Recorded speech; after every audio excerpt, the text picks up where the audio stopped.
what you think. What is up, guys? In today's video, we're going to be talking about former USC star Chimezie Metu and why he failed to make it in the NBA. If you love college basketball, make sure to subscribe to the channel, and if you love these type of videos, make sure to check out the links to all my videos in the description below.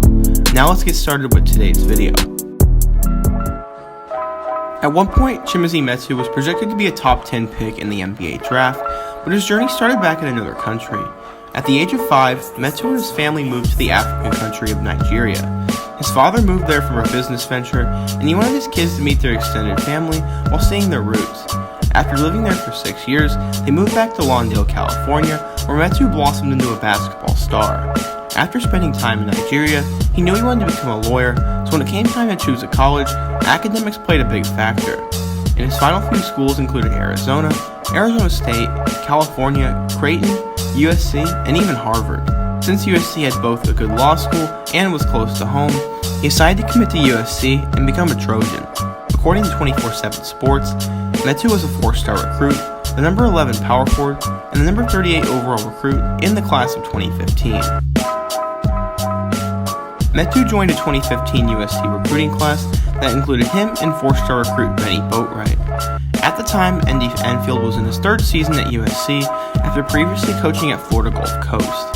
Metu joined a talented USC team that included Jordan McLaughlin, Elijah Stewart, Julian Jacobs, and Nikola Jovanovic, and they were expected to compete for an NCAA tournament bid. Despite coming in a position of need for the Trojans, Metu was going to become the backup to Benny Boatwright and had a limited role with the team. USC started their season with an 11-2 non-conference record, including a win over Wichita State and losses to Xavier and Monmouth. In his first 13 games, Metu scored in double figures twice and showed flashes of serious potential. The Trojans started out 4-1 in Pac-12 play and entered the AP poll at number 21. In one of those 4 wins over the UCLA, Metu dropped a season-high 21 points, but then proceeded to struggle the rest of the season.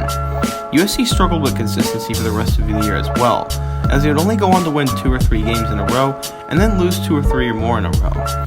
Despite finishing with a 9-9 conference record and losing to Utah in the second round of the Pac-12 tournament, they still finished with a 21-12 record, which was good enough to get them a 9 seed in the 2016 NCAA tournament. Their matchup was against the number 8 seed Providence, who were led by Chris Dunn and Ben Bentil.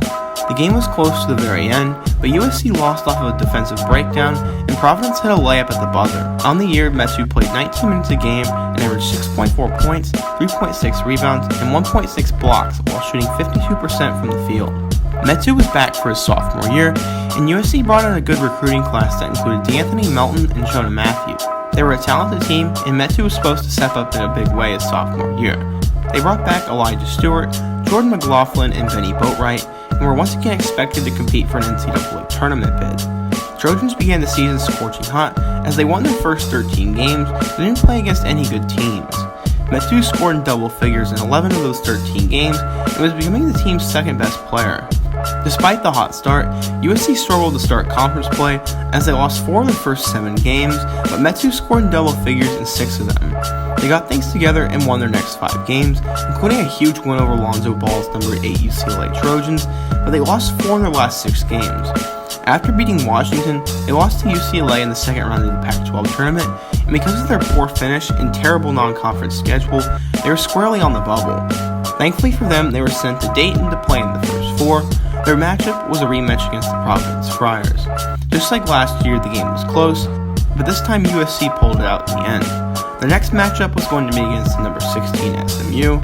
Led by Semi Ojeleye, the game was super close, but an Elijah Stewart 3 sealed the deal, and USC advanced. They finally met their match in their next game, as they lost a really close game to the 3 seed Baylor. On the year, Metu started all 36 games and increased his averages to 14.8 points, 7.8 rebounds, and 1.5 blocks a night. Although he became the Pac-12's most improved player and was starting to creep up NBA draft boards, he decided to return to school for his junior year to both get better and graduate. As a junior, USC returned almost all their talent from the previous year, and their 18 class was headlined by Charles O'Bannon Jr. Expectations were high as Metu was projected a first-round pick and was looking to become one of the best players in the country. They began the season ranked number 10 overall, but they didn't get off to a very hot start as they finished with a 9-4 non-conference record with losses to Texas A&M, Oklahoma, SMU, and Princeton. Despite an 8-2 start in conference play, it was going to be a lost season as the Pac-12 was the weakest it had been in years, D'Anthony Melton was ruled ineligible, and Benny Boatwright suffered a season-ending injury. Despite that, they still finished with a 12-6 conference record to give them a 23-11 overall record. This wasn't going to be enough to get them into the NCAA tournament, so they settled for the NIT, where they lost to Western Kentucky in the second round. Metu had a solid year, but didn't exactly live up to the expectations he had set. He still averaged 15.7 points, 7.4 rebounds, and 1.7 blocks tonight. After the season, Metu graduated and declared for the 2018 NBA draft. Scouts knew he was an athlete, a solid rim protector, and had the tools to be a stretch big man, but the lack of a real jump shot, limited playmaking ability, and just overall mediocre interior presence made scouts believe he was a second-round pick. They were right, as he was taken with the 49th overall pick by the San Antonio Spurs. After playing really well in the Summer League, Metu was signed to the main roster.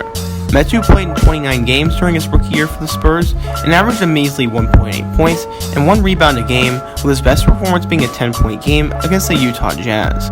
Going into his second season, the Spurs had a fallout with Marcus Morris, so Metu was going to have an opportunity to cement a spot in the rotation, but Trey Lyles came in and changed that. So far, he has only averaged 2.7 points and 1.5 rebounds, with his best performance so far this year being a 7-point game against the Boston Celtics. Most of his career has been spent with the Spurs G League affiliate, the Austin Spurs. Overall, Metu was always seen as a project in the NBA, but just doesn't look like he is ever going to get a chance to live up to that potential. I think he is both caught in the wrong era of basketball, and I don't think he's 100% committed to the game. He's always said he wanted to be a lawyer, and to be honest, maybe that's what he truly wants to be doing right now. I assume with the way he has been playing this year, the Spurs won't pick up his contract for the next year, so I suspect he'll be out of the NBA pretty soon. I always enjoyed watching him play at USC, and I hope the best for him moving forwards, and I'll be sure to keep you guys updated with what happens to him moving forward. I hope you guys enjoyed today's video, and if you did, make sure to hit that like button and check out all my other videos both on the screen and in the description below. I'll see you guys soon for my next video. Until then, peace.